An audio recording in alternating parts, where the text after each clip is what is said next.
अब लोगों को एहसास हो रहा था कि टीना ने ट्रायल शॉट देने से क्यों मना किया था। उसके पोज देने के तरीके देखकर वहां खड़ा हर कोई आश्चर्य में पड़ गया था।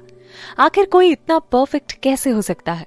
जैसे जैसे फोटोग्राफर टीना से पोज बदलने के लिए कहता, वैसे वैसे टीना अपने एक्सप्रेशन बदलती जा रही थी। पल भर में वो मुस्कुराती तो दूसरे ही पल वो बेहद गुस्से वाले एक्सप्रेशन देती नजर आती और फिर इसके अगले ही पल में वो सेड्यूसिंग पोज में आ जाती। फोटोग्राफर के लफ्जों के साथ ही टीना के एक्सप्रेशंस भी बदलते जा रहे थे। फोटोग्राफर भी टीना के स्किल्स से बहुत इम्प्रेस हुआ।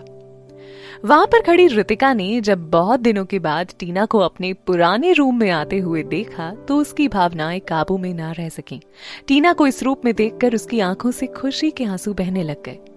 उसने फटाफट अपने फोन से टीना की फोटोज क्लिक करनी शुरू कर दी। उसने ये सारी फोटोज तुरंत ही रणविजय को भेजी। रणविजय इस वक्त प्लेन में था। वो मुंबई से गोवा के लिए निकल चुका था। 4 घंटों तक चले फोटोशूट में टीना ने फोटोग्राफर के साथ साथ वहां मौजूद सभी का दिल जीत लिया था। यहाँ तक कि एचएफ का वो डिजाइनर भी टीना की स्किल देखकर शॉक हो गया था, जिसने उस दिन क्राउन के शो में टीना की बेइज्जती की थी। टीना का फोटोशूट खत्म होने के बाद वो खुद टीना के पास आया और उसने टीना को चीयर अप करने के साथ ही उस दिन के व्यवहार के लिए माफी भी मांगी। उसने खुद टीना से कहा कि मैं शो वाले दिन काफी गुस्से में आ गया था और खुद को कंट्रोल नहीं कर सका। सो आई एम वेरी सॉरी, मैंने जो कुछ भी आपको कहा था उसके लिए। शो के बाद टीना ने अपना मेकअप उतारा और अब वो अपने नॉर्मल एक्सप्रेशंस में आ गई थी। रितिका ने दौड़कर टीना को उसकी जैकेट पहनाई। इसी के साथ उसने टीना को फोन पकड़ाते हुए कहा, प्रणय का फोन आ रहा है। टीना ने जैकेट पहनते पहनते ही फोन पिक किया। टीना, तुमने न्यूज सुनी कुछ? प्रणय ने खुद को एकदम नॉर्मल दिखाते हुए पूछा। क्यों, क्या हुआ? टीना ने भी नॉर्मल होते हुए कहा। क्या हुआ? अच्छा, अरे कुछ नहीं। प्रणय को लगा कि टीना अभी गोवा में है तो उसे यहाँ के बारे में कुछ नहीं पता है। तुरंत ही उसके दिमाग में एक प्लान आया। उसने टीना से कहा, टीना मैं कल सुबह ही गोवा आ जाता हूँ और फिर हम दोनों अपनी कोर्ट मैरिज वहीं गोवा में ही कर लेंगे। ये ठीक रहेगा ना? बल्कि हमारे हनीमून के लिए भी ठीक रहेगा। वहीं हम हनीमून भी बना लेंगे। क्या कहती हो? दरअसल टीना बहुत बड़े और सम्मानित घर से थी, लेकिन उसके माता पिता पारंपरिक विचारों वाले थे। इस वजह से जब वो मॉडलिंग इंडस्ट्री में आई और जब प्रणय के साथ रिलेशनशिप में आई तो उसके घर वालों ने टीना से अपना सारा रिश्ता खत्म कर दिया। ऐसे में प्रणय और उसके घर वालों ने न सिर्फ टीना को अपना सरनेम दिया बल्कि उसे गुलाटी परिवार के जायदाद में भी हिस्सा दे दिया। अब टीना कभी भी गुलाटी परिवार और प्रणय से अपने इस जायदाद के हिस्से की मांग कर सकती थी।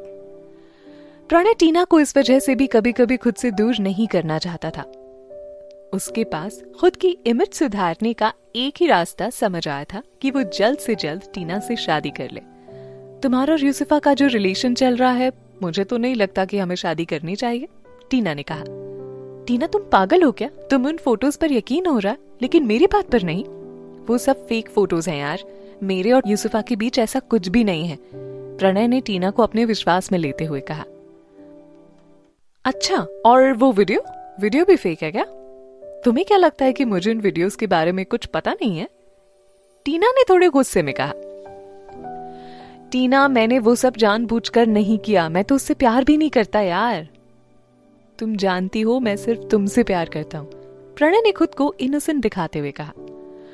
अच्छा, तो फिर ऐसा है कि अगर मैं पीजी ग्रुप में हूँ तो उसे बाहर जाना होगा, और अगर वो पीजी ग्रुप में काम करती रही तो मैं यहाँ से चली जाऊंगी, टीना ने प्रणय का मन जानने के लिए कहा। टीना, तुम हमेशा मेरे साथ खड़ी रहती थी, फिर आज तुम मेरे आगे ऐसी शर्त क्यों रख रही हो? प्रणय के लिए यूसुफा को छोड़ना मुश्किल था। यूसुफा के पेट में उसका बच्चा पल रहा था। अगर तुम्हें ये लगता है कि मैं तुम पर कोई दबाव बना रही हूँ तो कोई बात नहीं, तुम यूसुफा के साथ रह सकते हो, मुझे इससे कोई प्रॉब्लम नहीं, टीना ने कहा। प्रणय ने यूसुफा को छोड़ने का मन बना लिया था, लेकिन टीना के इस तरह कहने से उसने कहा, अच्छा रुको, मुझे यूसुफा से थोड़ी बात कर लेने दो, फिर हम लोग तुरंत ही शादी कर लेंगे। यूसुफा का फैमिली बैकग्राउंड ज्यादा अच्छा नहीं था। वो जहां पर भी आज है वो सिर्फ प्रणय की वजह से है। ठीक है, मैं इंतजार कर रही हूँ, टीना ने बिल्कुल नॉर्मली जवाब दिया। यूसुफा प्रणय को इतनी आसानी से कैसे जाने देगी? रितिका ने टीना की तरफ देखते हुए कहा। टीना ने उसके हाथ में अपना फोन पकड़ाते हुए कहा, अब मुझे इसकी एक भी कॉल मत देना, मेरा मूड खराब हो जाता है। चलो होटल चलते हैं, मैं बहुत थक गई हूँ अब। रितिका ने हाँ में सिर हिलाते हुए टीना को होटल की तरफ लेकर चल दी। होटल पहुंचकर उसने टीना को ले जाकर कमरे में छोड़ा और कहा, तुम परेशान मत हो, ज्यादा मत सोचो, थोड़ा आराम कर लो, अभी कल भी तुम्हें आउटडोर शूट पर जाना है। रितिका कमरे से बाहर निकल गई और टीना ने फिर डोर अंदर से लॉक कर दिया। उसे बाथरूम से पानी गिरने की आवाज आ रही थी। टीना को डर के साथ ही थोड़ा आश्चर्य भी हुआ कि आखिर मेरे बाथरूम में इस वक्त कौन हो सकता है। कौन है? बाथरूम में पानी गिरने की आवाज आनी बंद हो गई। टीना को लगा कि वो गलत रूम में आ गई है।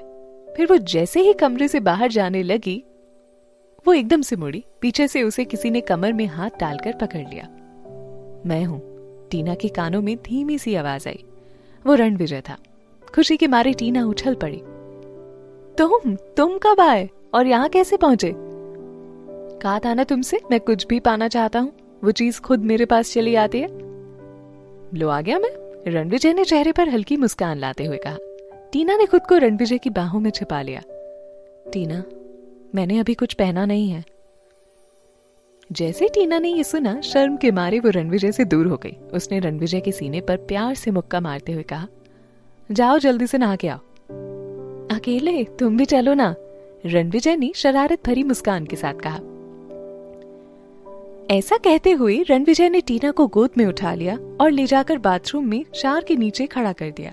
फिर उसने शावर ऑन करने के साथ ही टीना के नरम होठों का रस भी पीना शुरू कर दिया। रणविजय काफी उत्तेजना के साथ टीना के होठों को चूम रहा था। आराम से करो, कल मुझे शूट पर भी जाना है, टीना ने कहा। रणविजय ने होठों को चूमना छोड़कर टीना की गर्दन और छाती पर अपने होठ चलाने शुरू कर दिए।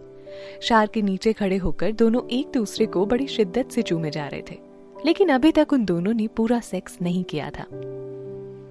शावर से निकलने के बाद रणविजय अपने कुछ डॉक्यूमेंट्स चेक करने में लग गया। टीना बड़े प्यार से जाकर उसकी गोद में बैठ गई। फिर उसने रणविजय की आंखों में देखते हुए कहा, आज प्रणय का फोन आया था, वो मुझसे शादी करने के लिए कह रहा था।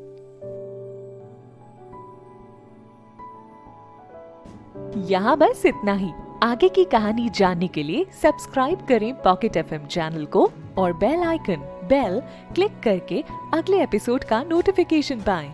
लेकिन आप सारे एपिसोड अभी सुनना चाहते हैं तो डाउनलोड करें हमारा पॉकेट एफएम ऐप।